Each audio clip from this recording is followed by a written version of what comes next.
El conjunt modernista de Casa Mauri de la Pobla de Segur és una mostra clara de modernisme rural que a principis del segle passat va tenir un gran auge.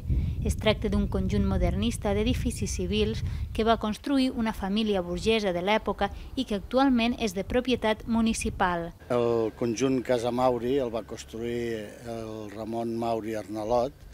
La primera edificació que va haver-hi, a part de la tanca perimetral, va ser la Cotxera, on hi ha ara l'oficina de turisme, després el Molí de l'Oli, que en aquests moments és un centre cultural polivalent de l'Ajuntament que ens permet fer-hi tot tipus d'activitats, i després el que sigui la Torre Mauri, la Casa Mauri, que és on hi ha la seu de l'Ajuntament.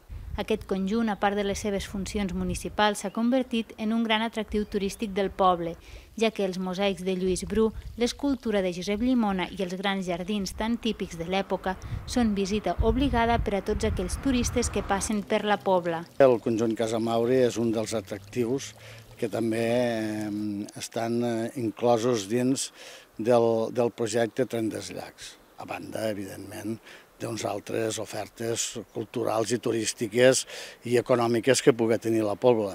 Dins del conjunt Mauri s'hi troba també l'antiga Casa Boixareu, inacabada i que l'Ajuntament té intenció de convertir-la quan es pugui en el centre cultural i biblioteca de la Pobla de Segur.